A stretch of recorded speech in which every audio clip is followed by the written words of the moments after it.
sabi nila ampon daw ako kasi nga hindi ko daw kamukha yung mama ko. Kaya nagtanong ako, tapos sinabi nila sa akin na apo lang daw ako. Sabi ko dito sa kanya, mag-aaral siya ng mabuti. Hindi katulad sa ina mo na maaga pa na disgrasya, tapos 2 taon pa lang ito, nag-asawa na rin siya ulit. Ano nararamdaman mo na bakit ganun parang inaayawan ka ng tatay mo? Sa totoo nga lang po, gusto ko po siyang makita. Kapalagi ko po nga dinadasal sa Diyos na sana po tanggapin niyo nga ako bilang anak niya. Kahit huwag niyo lang po ako suportahan. Oh. Kasi nga gusto ko siyang makausap. Pero nung nalaman ko na nakablock na ako sa FB niya, sabi ko po sa sarili ko, wag ko na lang pupilitin. Kasi nga, baka nga ayaw niya nga akong tanggapin. Andyan naman yung lolo at lola ko. Kaya naman nila punan yung pagmamahal na hindi niya binigay. Habang tinatahak ng team ang gulod ng bundok para mag-scout at maghanap ng mga deserving nating mga kababayan. Ngunit wala man lang kaming nakitang bahay sa paligid. Pero nagtaka kami at nagulat sa aming napansin na may isang batang babae na estudyante ang dumaan at patungo sa itaas ng bundok. Kaya sinundan namin kung saan patungo ang batang estudyante. At nang dumating kami sa tuktok ng bundok, nagulat kami na may merong isang bahay na yari sa kawayan at isang kubo na kung saan doon dumiretso ang babaeng estudyante. At kalaunan ay napansin na rin namin ang isang lola na umakyat at may dalang kahoy. Pero kung gaano kahirap umakyat sa bundok at hirap ang buhay nila, ay mas mahirap pa pala ang pinagdadaanan ng bata na ayon sa kanyang kinikilalang nanay na lola nito ay sabik sa kalinga at pagmamahal ng isang tatay. Pero nakakalungkot dahil ang inaasahan niyang yayakap sa kanya ay yun pa ang taong lumalayo. Kaya mga kababayan, samahan niyo ako para alamin ang buong kwento ng batang estudyante na si Keisha. Nay, magandang hapon. Pasensya na po. Nay, bali kayo ba may-ari ng bahay na to? Opo. Nay, galing kami sa baba. Nakita namin na may batang umakyat dito, kaya sinundan namin. Kaya pasensya na kayo, huwag kayong magtaka kung nandito kami ngayon. Hindi po kami masamang tao. Kasi nagtaka lang kami bakit may bata umakyat sa bundok. Yan, kaya sinundan nga namin. At eto pala, may bahay pala dito. Ano nyo po yung bata? Anak nyo po? Bali, apo ko po. Kaso yung akong kinikilala niyang ina, kasi yung pinanganak ng nanay niya, sa amin ni-registered yung live birth niya. Ay, ganon? Opo, kaya ako kinikilala niyang mama. Pero so dapat lola niya ako. Okay. Kaso kinikilala niya akong mama kasi ako ang kinalakihan niya. Okay. Nay, sobrang pagod. Hindi ako sanay umakyat. Pwede ba makiupo? Pwede bang tumuloy? Ay. Oo, makikiupo lang ako, Nay.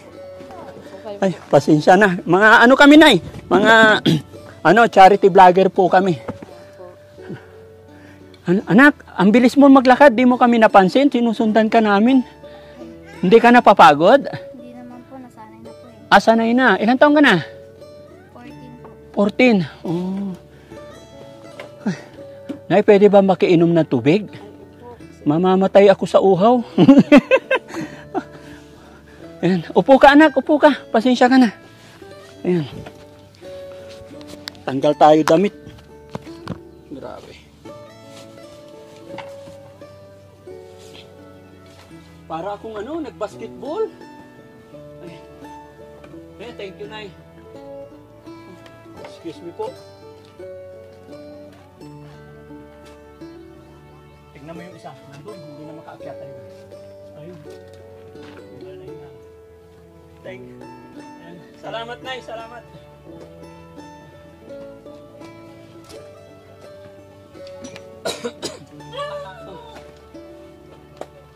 Hinga lang ang konti. Nay, pwede ka bang umpo dito? Makipagpintuhan lang ako sa inyo. Okay lang? Tabi kayo ng anak mo po. Sige, lapit mo konti, Nay. Ayan. Ayan. Okay. Nay, okay lang, idikit ko sa inyo tong mic. Okay. Ayan. Anong pangalan ni nanay? Ophelia po. Nanay Opelia. Opo. Tapos si baby, ikaw? Aisha. Aisha? Aisha. Aisha. 14 years old. Tama. Si nanay, ilang taon na po si nanay? 52 po. Hindi ko akalain na may bahay pala rito sa bundok. Nay, gaano na kayo katagal nakatira dito? Bali, 8 years na po kami nakatira dito. Bakit dito napili yung tirahan? Ang layo, ang taas. Wala po tayong magagawa kasi wala naman tayo sariling lupa. Natatayuan ng kahit kubo lang. Oo. Yung dati namin tinitirhan doon sa Santa Cruz, bali bininta nung may-ari yung lupa. Mm-mm. Kaya nung ibininta, naghanap kami ng matirhan. Matirhan ulit. Opo. Kaya dito kayo napadpad. Opo, kasi yung may-ari dito ng lupa, bali nakilala ko, sabi niya, kasi nagtatrabaho din ako sa kanila.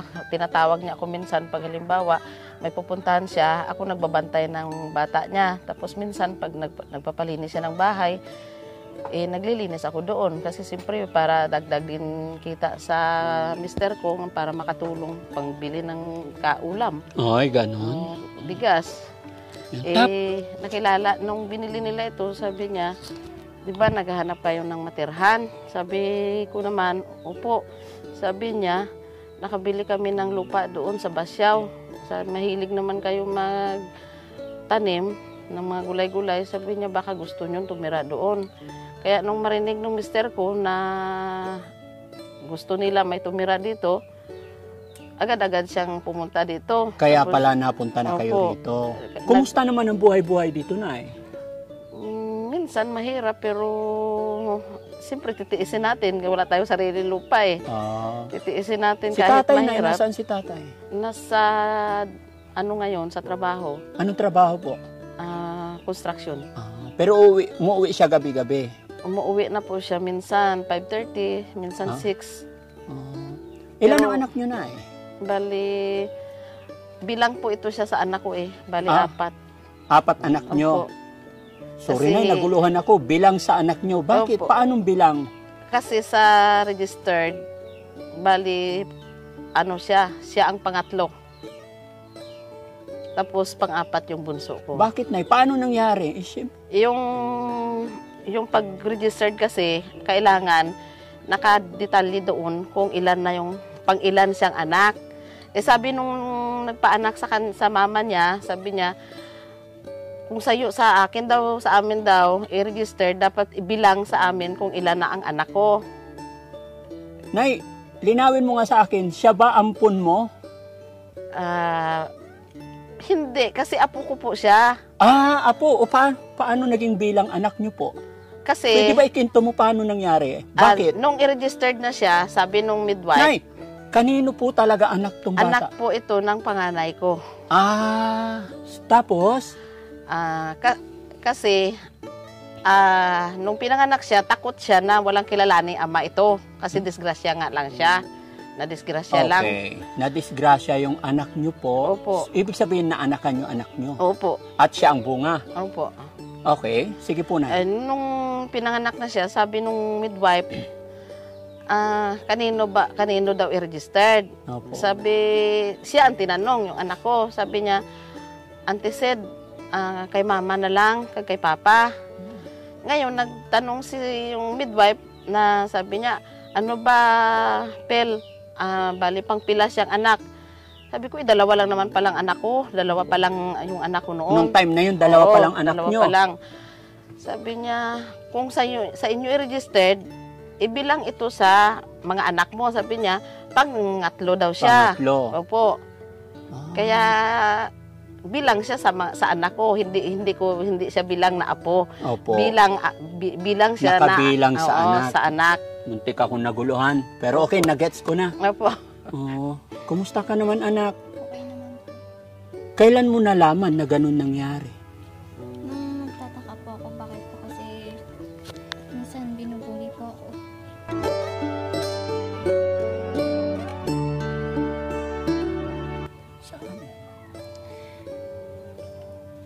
school po kasi namin noon. Binubuhat po kasi sabi nila ampon daw ako kasi nga hindi ko daw kamukha yung mama ko. Kaya nagtanong ako. Tapos sinabi nila sa akin na apo lang daw ako. Naintindihan ko naman po. Naintindihan mo nung sinabi nila sa'yo? Opo. Anong naramdaman mo nun? Medyo masakit po, pero okay naman po kasi ano ko naman po ginawa nila sa akin yun. Para din po yun sa ikakabuti ko. Nung nalaman mo na ganun ginawa sa'yo, anong sinabi mo sa totoo mong mama? Wala naman po. Hindi naman po lumayo yung loob namin sa isa't isa. Yun nga lang po, hindi ko po siya tinatawag na mama. Bakit? Ba't hindi mo siya tinatawag na mama? Hindi lang po kasi ako sanay. Kasi po, kinagisnan ko nga po yung lola ko po, natawagin ko pong mama. Nung nalaman ko po, hindi ko naman po matanggap. Kaya po, hindi ko po siya tinatawag na mama. Yung tatay mo nakakausap mo? Hindi po. Kahit minsan di mo nakita? Hindi po. Gusto mo rin bang makita yung tatay mo? Gusto po, pero siguro nga Pwede hindi po na makisali. Gustong-gusto niya po makita kaso yung tatay niya ang ayaw. Kasi nag-ano na po kami, nung malaman namin na nandito siya. Kasi taga rito din po, taga Ibisan. Oh. Nung malaman namin na nandito na siya kasi noon umuwi siya ng Mindanao. Nalaman namin na nandito na siya sa Ibisan. Bali, inano po namin sa FB. Tapos nakita namin yung pangalan niya. Nag-friend request na po kami. Higas po, hindi po. Ayaw niya. Bali, lagi sabi ko, friend request mo yung tatay mo kasi baka sabi ko naman, kilalanin ka. Tsaka sabi ko, ang talino-talino mo. Sabi ko, baka matulungan ka pa niya sa pag-aaral mo. Hindi niya tinatanggap. Kaya siguro, simula, kaya niya tinakbuhan yung anak ko kasi ayaw niya talaga natanggapin. Ayaw niya tanggapin O kaya sabi ko dito sa kanya, mag-aaral siya ng mabuti. Kasi sabi ko, sana mag-aaral ka ng mabuti, hindi ka tumulad sa ina mo na maaga pa na disgrasya tapos nag-asawa lang din kaagad nung 2 taon pa lang ito, nag-asawa na rin siya ulit. Hindi na siya paalam na sa amin, magtatrabaho sa Manila, ayun pala makipagkita dyan sa mga anak, kasama ng anak niya. Yung nanay niya, 2 years pa lang nag-asawa 2 years ulit. pa lang ito nag-asawa na rin Kaya ulit. talagang lumaki na siya sa inyo. Opo. Kaya Kakaiyak ko lang kahapon. Kaya sabi ko dito sa aman, Iyak na naman ako ngayon. sabi ko sa kanya, sabi ko, nak, mag-aral ka na lang ng mabuti. Habang mamlakas pa kami ni Papa mo, mag-aral ka na lang ng mabuti. Ipakita mo sa ama mo na magtatapos ka. Kasi matalino naman siya talaga eh. Tuwing ng closing ng klase, umakyat kami ng stage kasi may mga medalyan siya. Ano ba yan? Pati ako naiyak sa'yo, anak. Kaya mo yan. Nagulat ako. Ang simpleng pag-akyat, pagsunod lang namin dito mga kababayan. Hindi ko akalain ganito hindi ko alam kung sasabihin ko miserable o napakahirap ng pinagdadaanan ng batang ito. Diba? Hindi ko may paliwanag. Anak, gaano mo ba ka gustong makita or makasama? Ano nararamdaman mo na bakit ganun parang inaayawan ka ng tatay mo? Sa totoo nga lang po, gusto ko po siyang makita. Tapos, Palagi ko po nga dinadasal sa Diyos na sana po tanggapin niyo nga ako bilang anak niya. Kahit wag niyo lang po ako suportahan. Kasi nga gusto ko siyang makausap. Pero nung nalaman ko na nakablock na ako sa FB niya, sabi ko po sa sarili ko, wag ko na lang pupilitin. Kasi nga, baka nga ayaw niya nga akong tanggapin. Kasi nga, andyan naman yung lolo at lola ko. Kaya naman nila punan yung pagmamahal na hindi niya binigay.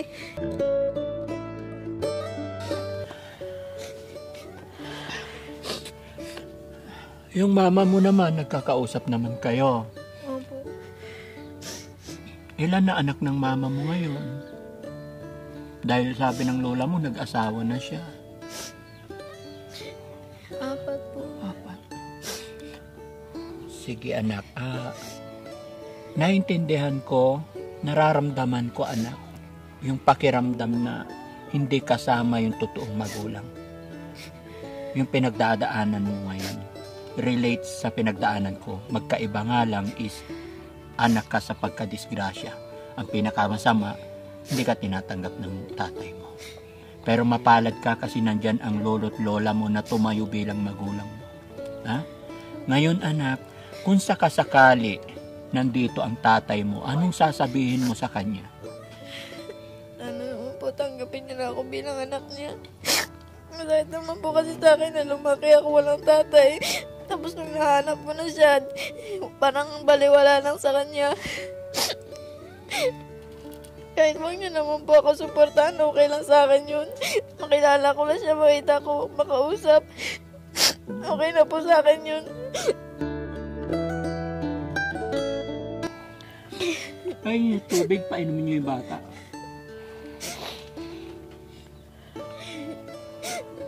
Kahit nag-aaral pa po ako sa elementary po, palagi po ako binubuli kasi wala daw po akong tatay. O anak, inom ka. Inom ka para...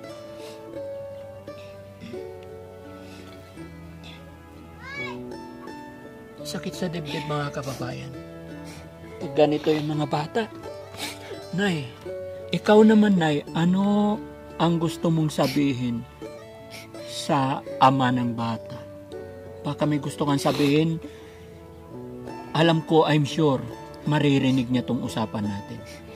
Ang gusto ko lang naman po sabihin sa kanya, simula't-simula pa po, na sana kung hindi niya gusto na anuhan yung responsibilidad niya bilang ama, sana ngayon na malaki na, sana magpakilala man siya nga ama, kasi kahit nandito kami, nagtatanong pa rin sa bakit maano ba ang mali na ayaw ako tanggapin ng tatay ko. Siya ba talaga tatay ko? Sabi ko, hindi ako anak. Tanungin mo yung tunay mong ina. Oo. Kasi siya ang nagbuntis sa'yo. Natanong mo ba sa nanay mo kung sino talaga ang tunay mong ama? Opo. Anong sabi niya? Siya talaga yon. Opo. Kinukulit ko nga po yan dati. Sabi ko po, siya ba talaga? Ba't ayaw ako kausapin? Ba't ayaw ako tanggapin? Ingit na ingit ka po ako sa mga kapatid ko kasi nga sila may tatay. Tapos ako wala. Kilalanin niya lang na anak. Hindi man kami mag-aano sa kanya, hindi man kami hihingi ng suporta. Kasi kahit pa paano, tinataguyod din namin na makapag-aral siya. Kahit anong trabaho, ginagawa din ng lulo niya, ginagawa ko. Ano yung pangalan mo ulit? Araw-araw nagkakayod ako ng balingho, ng kamuting kahoy. Pinapadala ko sa kanya, nagtitinda siya ng puto. Alam niyo mga kababayan, no? Bawat bigkas, bawat salitan lumalabas sa bibig ni Aisha, tagos talaga sa puso ko. Nararamdaman ko yung hirap ng isang bata na naghahanap ng kalinga ng isang magulang. Yung comfort ng magulang. Napakasakit talaga, tagos talaga sa... Kung kanina pag-akyat ko mga kababayan, dumadagundong yung dibdib ko sa pagod. Pero mas masakit yung nararamdaman ko ngayon na marinig sa isang bata na hinahanap niya yung kanyang tatay. Tao sa pinakamasakit doon, sa kanya manggaling mismo na itinatakwil siya. Kaya kabayan, ayaw kong banggitin po yung pangalan para hindi tayo makasira, no? Alam ko at mapapakinggan mo to kapatid. Narinig mo ang sinabi ng anak mo. Kahit di mo na lang suportahan. Bilang anak, iparamdam mo lang para maging masaya naman tong anak mo.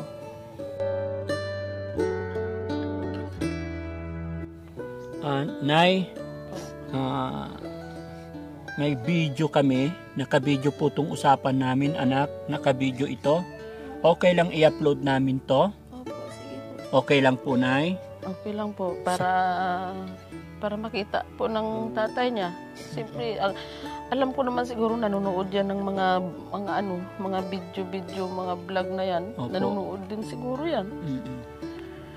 At Nay, anak, huwag kang mawala ng pag-asa, ha? Sana makabalik ako rito or babalikan kita. Aksidente nga lang ang kakita ko, pag-akyat ko, kaya ka namin sinundan. At hindi namin inaasahan na ganito ang pinagdadaanan mo, Ayesha. Meron akong ibibigay sa'yo, pagpasensyahan mo na ito. Ha? Kasi hindi ako nakahanda, pambaon mo. Ha? O, bigyan kita 1,000, sana makatulong sa'yo. Maraming salamat po dito. Aking tulong lang po ito. Pagdagdag ko lang din po sa gastos sa mga school supplies ko po kasi po minsan naghihirap din po ako para makahanap po ng pambili dito. Thank you po. So mga kababayan, no, gaya ng aking sinabi, hindi kami nakahanda pero sana makabalik po ako dito. Gusto ko rin sanang makilala, makausap ang nanay ng bata. So pag-pray natin na makabalik po ako rito, mga kababayan.